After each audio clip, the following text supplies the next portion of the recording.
Bismillahirrahmanirrahim. Assalamualaikum warahmatullahi wabarakatuh. Alhamdulillahirabbil alamin. Wassalatu wassalamu ala asyrofil anbiya'i wal mursalin nabiyina Muhammadin wa ala alihi wa sahbihi ajma'in. Amma ba'd.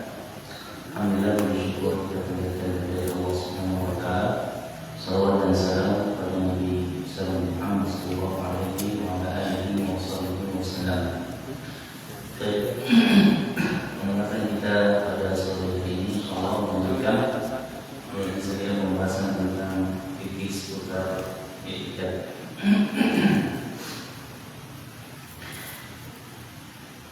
Dan masuk kita ke pembahasan tentang rukun i'tikad. Rukun i'tikad. Kalau kemarin kita bahas tentang syarat sah i'tikad, sekarang kita masuk ke rukun i'tikad.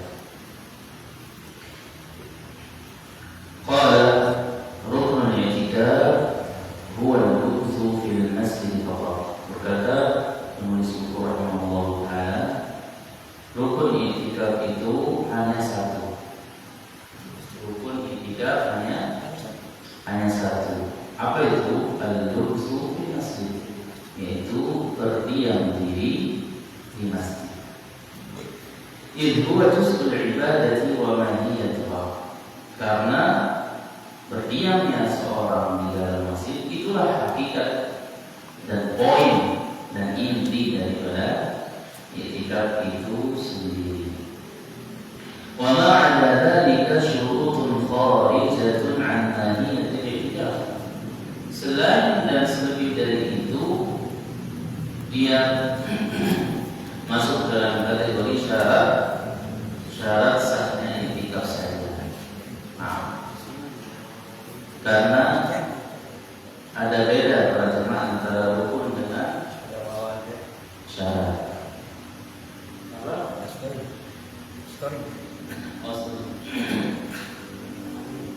Ada beda antara syarat dengan rukun. Bagaimana cara kita bisa membedakan rukun dengan syarat? Gampang. Syarat itu di luar amalan.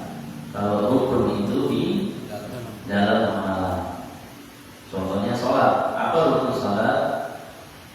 Sebutkan yang ada di dalam sholat itu sudah Al-Fatihahnya, apa namanya lagi, takbiratul ihram, itu sudah semua bagian dari sholat. Nah, makanya niat itu diperselisihkan oleh para ulama apakah dia syarat sah atau dia rukun. Kalau Imam Syafi'i rukun karena harus berbarengan, ya kan? Mazhab Syafi'i. Tapi yang lain mengatakan dia syarat sah. Syarat sah sholat misalnya, apa syarat sah sholat? Harus sebab suci dari hadas dan najis. Kenapa? Karena ini adalah bagian suci, dalamnya hanya satu sebenarnya, yaitu apa? Berdiam diri di masjid. Oleh karenanya pembatal i'tikad satu. Nah, poinnya satu, nanti ada yang pentingnya nanti kita bahas, yaitu apa? Subul. Nah, ini yang akan kita bahas, keluar dari masjid. Bagaimana hukumnya keluar dari masjid? Keluar dari masjid di dalam buku ini dituliskan oleh penulis buku rahimahullah, ada 5 model. Nah, ini yang perlu kita kuasai. Keluar dari masjid itu ada 5 model. Yang pertama, keluar dengan sebagian anggota badan. Ini yang pertama, keluar dengan sebagian anggota badan, setengah awak sudut. Nah, nanti kita lihat gambarannya. Kemudian yang kedua, al-khuruju bi jami'il badani bila udrin. Keluar dengan seluruh badan tapi tanpa uzur. Ini yang model berapa? Model kedua. Nah, yang ketiga, al-khuruju li amrin la budda minhu syar'an wa tab'an. Keluar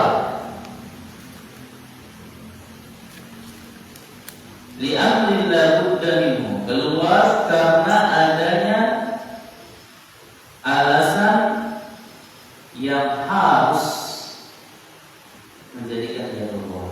Nah, dia keluar dengan alasan yang dibenarkan secara syariat dan secara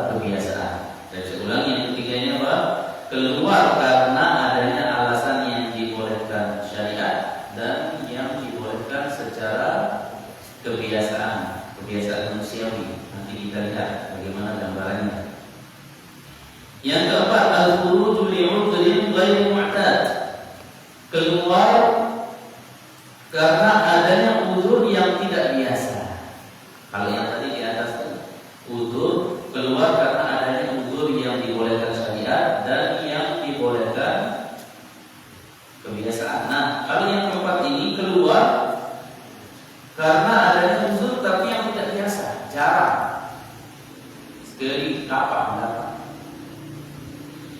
Dan yang terakhir, yang kelima, al-khuruju li qurbatin minal qur'an, keluar dari masjid untuk menunaikan salah satu ibadah yang mendekatkan diri kepada Allah yang sifatnya sunnah.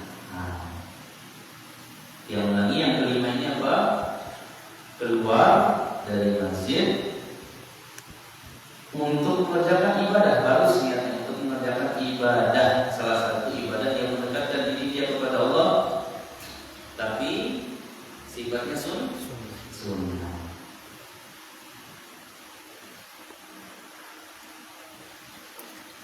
Baik, kita mulai dari yang pertama sekarang. Apa yang pertama tadi? Keluar dengan setengah badannya. Nah, qala idza akhraja al-mu'takifu ba'dha badanihi lam yabtul i'tikafuhu. Lamun dengan i'tikaf subul lakukan setengah badan, lam yabtul i'tikafuhu, i'tikafnya tidak batal. Wadzalika bi ittifaqil a'immah, dan itu menurut kesepakatan para imam, para ulama. Bagaimana contohnya? Subul setengah badan. Ya, misalnya subul turun dari masjid, dari itu apa namanya, dari tangga masjid, menghadap baru setengah, naik untuk setengah. Karena kebutuhan apa gitu misalnya, keluar. Maka sepakat para ulama bahwasanya i'tikafnya tidak batal.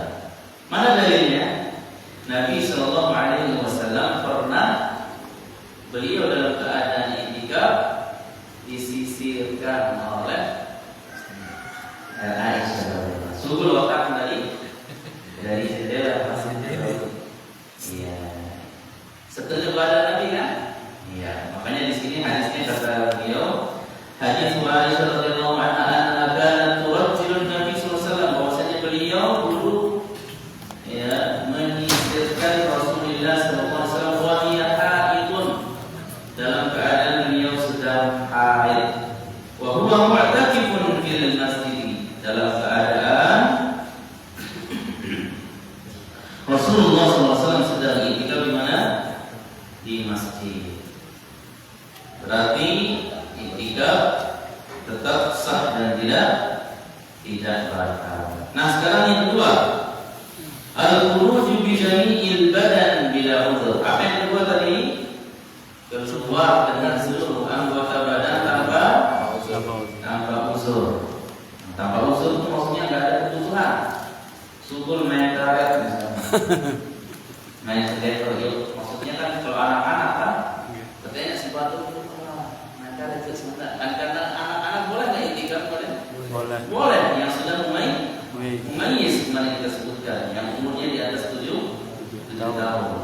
Nah, ibadah batal i'tikafnya. Ulang berniat. Baik, tapi perlu dicatat di sini para jemaah. Ada dua permasalahan di sini, yaitu ada namanya batal i'tikaf, ada namanya batal pahala i'tikaf. Batalnya i'tikaf tidak mengharuskan dan tidak melazimkan batalnya pahala i'tikaf yang sudah lalu. Misal ini menjeluh nih, lalu selang-selang subul tanpa uzur, maka batal i'tikafnya. Tapi apakah batal pahala yang pada 5 hari yang sudah dikerjakan? Tidak batal. Ibarat orang puasa setengah jeluh sunnah.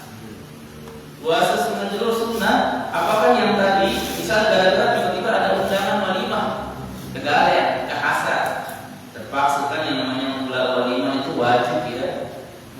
apabila disebut ada wajib menghadiri undangan walimah pernikahan.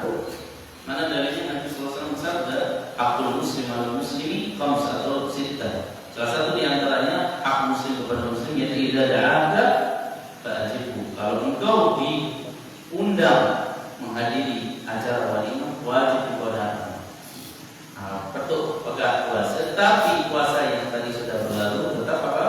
Pahalanya tetap tetap ditulis insyaallah di sisi Allah Subhanahu wa taala. Bisa dibedakan ya antara batalnya iktikaf dengan batal pahala. Batalnya iktikaf tidak melazimkan batalnya pahala iktikaf yang sudah berlalu, tapi harus memperbaharui niat iktikaf. Baik, berarti yang kedua ini al-khuruj bi jami'il badan bila udhrin, dia keluar dengan seluruh badannya tanpa uzur syar'i yang dibolehkan syariat, maka ini jelas para ulama sepakat hadza yabtulu i'tikafuhu. Maka yang seperti ini iktikafnya batal bi ittifaqil a'immah. Sepakat para ulama. Jelas ya? Kemudian nanti sekarang yang ketiga. Apa yang ketiga tadi? Model keluar yang ketiga. Karena ada alasan yang harus menjadikan dia keluar. Iya. Al-khuruj li amrin la budda min syar'an wa qad'an. Ada dua di sini poinnya. Tanda petiknya dua.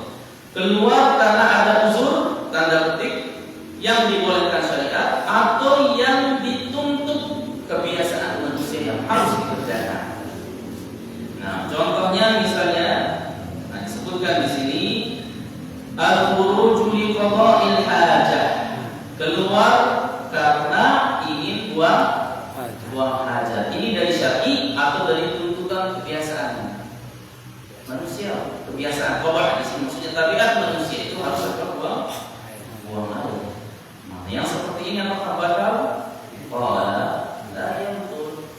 Tentunya yang seperti ini tidak batal. Kudung batu. Kenapa? Kalau kita keluar sugel kudung lalu kudung batu hujan. Iya.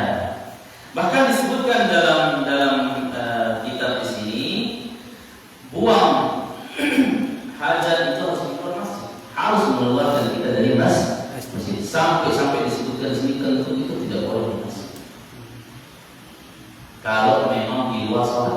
Kalau pada rumah kita di sholat dia tertahan, pada rumah dia keluar, maka tidak jadi masalah. Tapi ini yang duduk-duduk santai-santai di masjid, lalu menjadi sakit dia, jangan syukur tentu di luar masjid itu ada di masjid.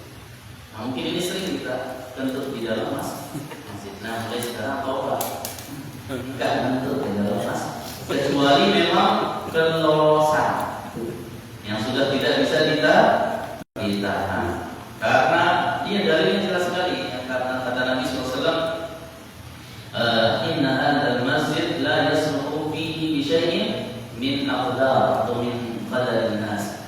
Masjid ini tidak boleh untuk sesuatu yang kotoran-kotoran sifatnya kotoran manusia. Dan tentu bahkan di antara juga hadis lagi ngerokok. seperti apa? Apalagi ngerokok. Seperti misalnya ini di dalam sebuah hadis disebutkan sesungguhnya tidak ada dosa yang paling besar selain dosa berbuka di masjid. Kata Nabi SAW, al-buza fil masjid kabirah wa kafaratuha dafma. Kata Nabi SAW, berbuka di masjid berpijak di masjid dosa belit. Kata Nabi SAW, dosa besar dan kafarahnya adalah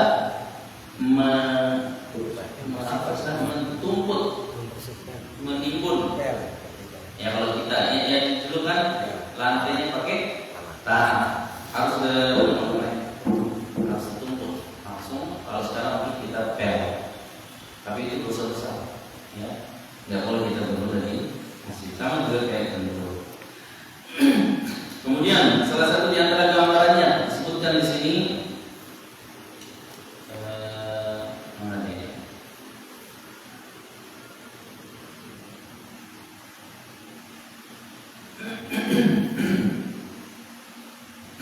Al-khuruj lil tahar.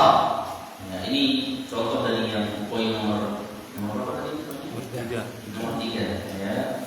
Keluar karena alasan yang diperbolehkan secara syariat atau tabiat dan kebiasaan. Yaitu keluar untuk tohar wajibah. Keluar untuk melakukan bersuci yang sifatnya wajib. Karena ada bersuci yang sifatnya sunnah. Namun sekedar wudhu cuma wudhu sunnah nggak boleh. Dalam kitab ini tidak diperbolehkan. Bagaimana contohnya? Sidang ngantor. Subuh dulu. Padahal belum apa? Belum batal. Kapan kita harus wajib berwudu itu? Ketika wudu sudah apa? Batal. Namun dengan batal, minakul tajdidul wudu istilahnya, memperbaharui wudu. Saya ingin memperbaharui wudu. Berarti ini wudunya sifat sunnah atau sifat wajib? Kapan dia wajib wudu itu? Ketika kita mau mendirikan, ketika kita mau membaca Al-Quran. Kalau belum sholat itu maka tidak. Maka jangan terlalu banyak wudu, subuh-subuh dikit di dalam masjid. Ini tidak diperbolehkan bagi orang yang i'tikaf. Kalau orang yang tidak i'tikaf justru sunnahnya memperbanyak wudu meskipun belum batal. Ini menurut Syekh di sini. Nah, Allah mungkin ada pendapat yang lain. Tapi memang ini pendapat yang menurut saya berhati-hati. Kalau cuma sekedar wudu sunnah untuk memperbanyak wudu maka tidak diperkenankan bagi orang yang mu'takif, bagi orang yang i'tikaf. Makanya disebutkan di sini dia taharatul wajibah. Tanda kutip taharat yang sifatnya wajib atau mandi itu. Kalau mandi biasa, ini hajat insan nanti ada di pembahasan ini. Nanti kita lihat. Baik.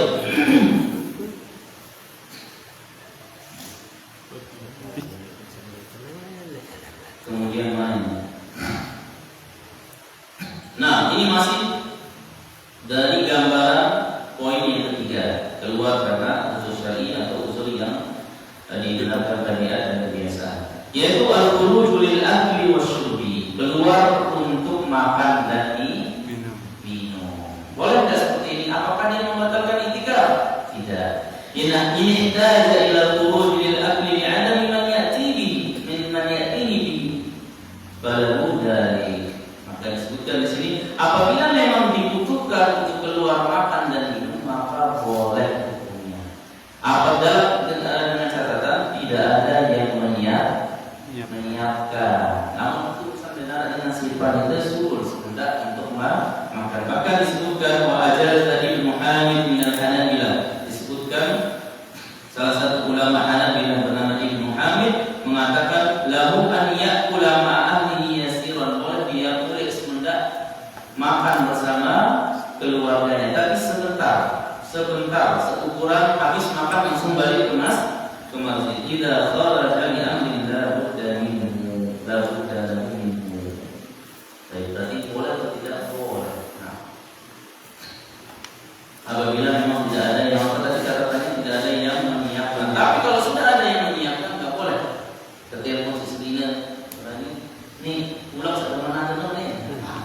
Sebetulnya, nah ini nggak boleh karena sudah ada yang menyiapkan apa?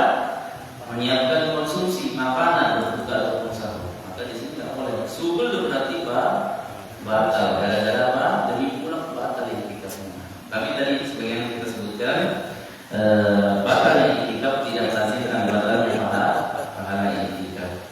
Harus diperbaharui niat. Kenapa? Harus diperbaharui niat kembali. Ya, yang batal itu wajibnya memperbaharui ulangnya. Jadi setiap masuk masjid lagi perbarui gitu ya. Perbaharuinya.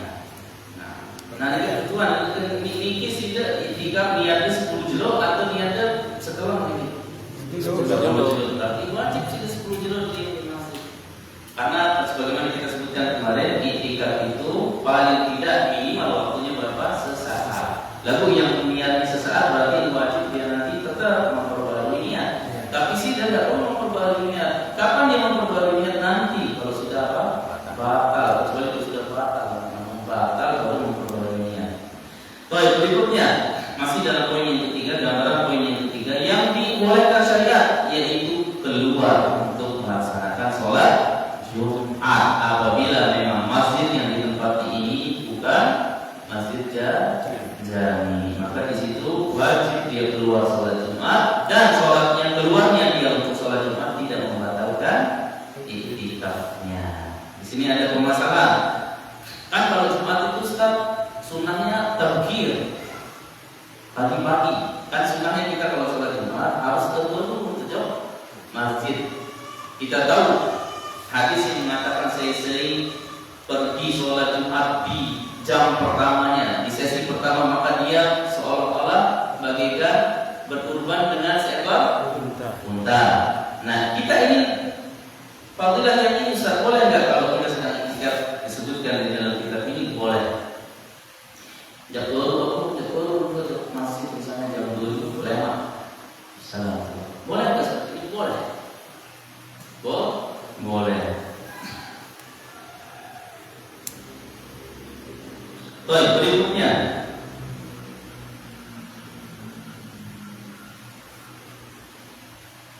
Nah, sekarang kita pindah ke poin yang keempat, model keluar yang keempat, yaitu al-khuruju li udhrin ghairi mu'tad. Apa tadi judulnya itu?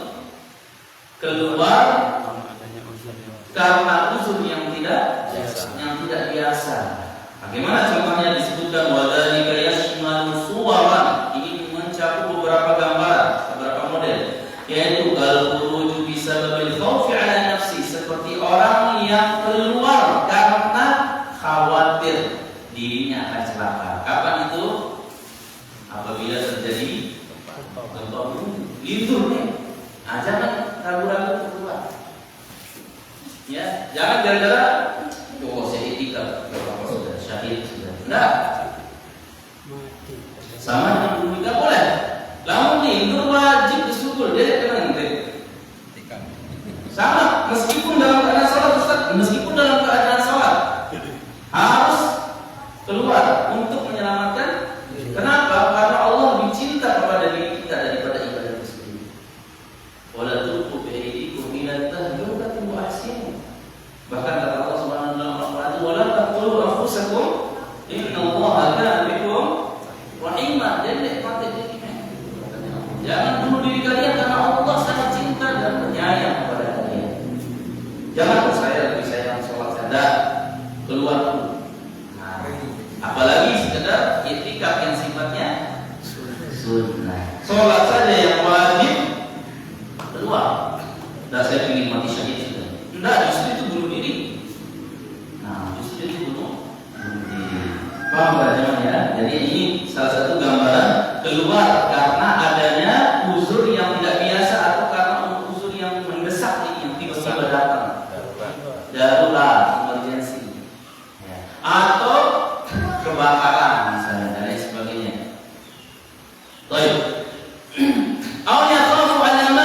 Atau dia khawatir terhadap hartanya. Telepon sesini. Selamat karena ini keluar nggak kita nih? Ada dua iktikaf nih katanya. Harus keluar. Karena agama ini datang untuk menjaga 5 kebutuhan mendasar, 5 kebutuhan pokok yang disebut dalam bahasa Arab itu dalam ilmu qawaid ini daruratul khams. Mana dia yang 5 kebutuhan pokok ini? Yang pertama agama, yang kedua adalah jiwa, yang ketiga adalah akal, yang keempat adalah harta, dan yang kelima adalah harga diri atau kehormatan. Jadi kalau ada yang mengganggu yang 5 ini harus kita bela. Bahkan Allah menurunkan ayat-ayat Al-Quran ini untuk membela yang 5 ini, untuk melindungi 5 kebutuhan pokok ini. Ini perlu dicatat. Ini 5 kebutuhan pokok. Contoh seperti apa tadi? Yang pertama, agama. Semua Allah turunkan ayat ini untuk menegakkan agama ini.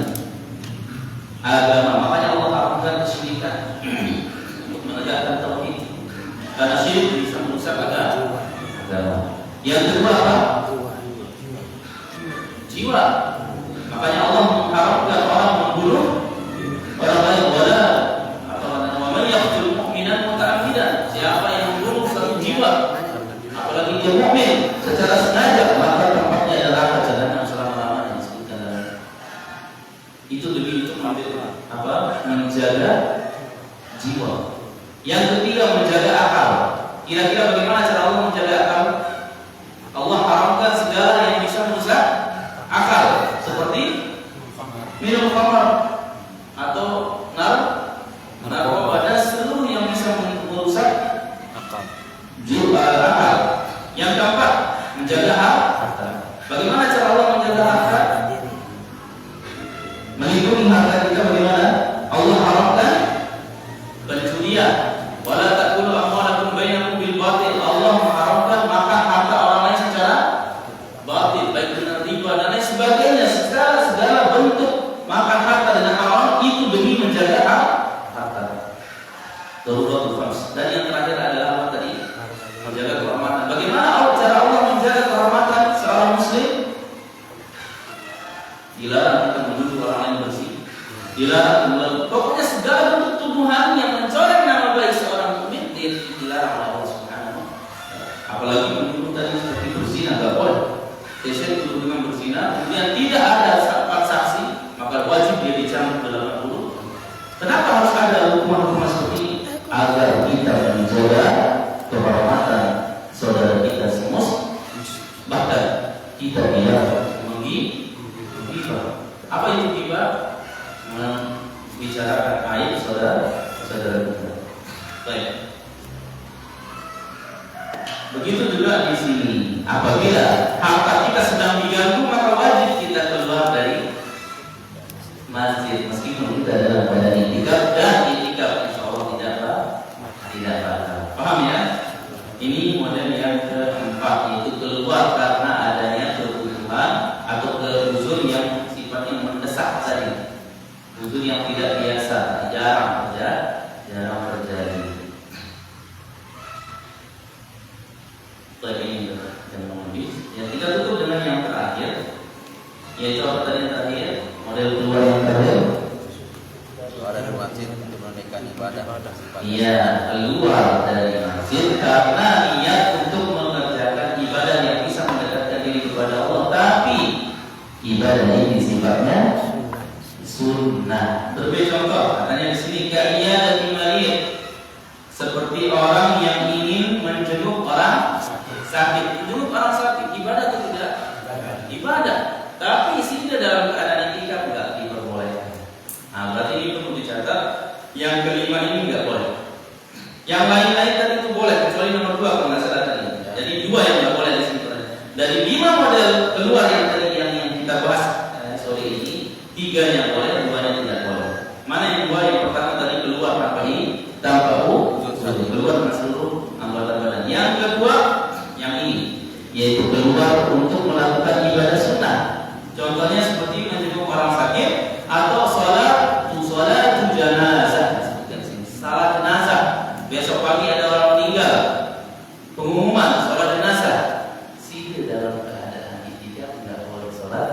Kenapa? Karena salat jenazah itu fardu kifayah, sementara itikafnya saja di sini sudah melazimkan kita harus diam di dalam masjid. Karena kalau kita keluar dari masjid maka batal, kecuali apabila sudah seorang tokoh agama. Contoh misalnya ustaz di sini diundang harus hadir, berarti beliau wajib keluar. Dan keluarnya beliau berarti tidak membatalkan. Tapi kalau sini misalnya sebagai kita adalah orang biasa, maka sholat jenazah di sini tidak diperbolehkan, tidak diperkenankan dalam keadaan kita sedang itikaf. Disebutkan di sini ya, ini agak aneh. Katanya di sini wagus Jum'atin, dan mandi untuk sholat Jumat. Karena mandi sholat Jumat itu hukumnya sunnah bagi yang melihat sunnah. Memang ada perselisihan yaitu mandi sholat Jumat ada yang mengatakan wajib, ada yang mengatakan sunnah. Tapi berbeda Ustaz kalau mandi biasa-biasa itu. Nah itu kembali ke apa? Mandi karena adanya kebutuhan yang diperbolehkan syariat. Diperbolehkan syariat. Dia kembali seperti makan dan minum, namun mandi bisa kelemah dan apa. Tapi kalau mandi sering-sering, 5 kali mandi dalam 2 jam, mandi dalam 2 jam, mandi ini naik batal itu. Berat sebelum sang bak. Ada. buang air kecil kan. Nah, kita cuma buang air kecil kan. Buang air kecil itu dengan kedarnya. Namun buang beristinja balik lagi. Tapi mandi terus ini, maka ini tidak diperkenankan. Tapi yang tidak tahu Ustaz, ya sudah insya Allah yang tidak tahu kemarin sudah dimaafkan oleh Allah dan intikamnya tetap sah. Ya, mandi mandi itu yang normal itu berapa? Dua kali. Ini mandi ini. 4 kali kadang Ustaz. Ini intikam di masjid atau intikam di kamar mandi? Nah, begitu. Nah, berarti orang tahu dan tidak harus karena intikam itu kita mau istilahnya kita ini mau memaksa ini untuk istilahnya itu penyakit di masjid. Ini bila penyakit ya sudah pulang rumah aja. Ya, kalau nggak tahu soalnya dari masalah. Dari batasan keluar undang-undang, dan pagar berarti. Kembali kita bahas ini ya. Semua yang bangunan yang melekat menyatu dengan masjid itu boleh kita keluar ke sana. Andai kata ada menara yang nempel dengan masjid, boleh kita naik ke menara itu. Lagunya ini menara kita ya pisah dengan masjid, kan boleh. Ada yang baca Quran dari menara. Ya. Berarti Ustaz, seandainya kita sugul salat jenazah misal seperti yang sering kita lakukan kemarin-kemarin kan waktu kita iktikaf di Abu Dhar itu berarti harus kita perbaharui niat lagi. Itu kan sudah batal, betul kan? Iya, harus diperbarui. Iya. Tapi nanti ada pembahasan di situ tadi kita belum selesai di sini besok insyaallah besok sore mudah-mudahan tidak ada halangan. Yaitu ada istilah iktikaf bersyarat. Nah, ini nanti. Kecuali itu syarat. Enggak dia batal. Nah, ini kita bahas secara terperinci mungkin besok sore ya. Kurang lebih demikian kalau kajian kita sore ini kita tutup. Subhanallah wa bihamdihi asyhadu an la ilaha illa anta astaghfiruka wa atubu ilaik. Karena ada istilahnya nanti iktikaf bersyarat seperti haji pun boleh kita bersyarat. Ikram. Tuan sedikit Ustaz. Ya. Berarti kalau keluarga kita yang meninggal gimana? Keluarga. Iya. Kalau ya tadi itu saya perlu bahas karena agak panjang bahasanya. Terkecuali itu termasuk pengecualian apabila keluarga kita yang meninggal keadaan kita yang harus mengurus jenazahnya. Kita yang harus memandikannya, misal lama atau sematon atau inak atau maka wajib kita keluar dan iktikaf kita tidak batal. Ya, jelas ya. Itu pengecualian. Lalu yang seperti tadi ya, ini kebutuhan yang sifatnya enggak terlalu urgen, subur di suci ketika tahu. Barakallahu fiikum. Wassallallahu ala nabiyyina Muhammadin wa ala alihi wasallam. Wassalamualaikum warahmatullahi wabarakatuh.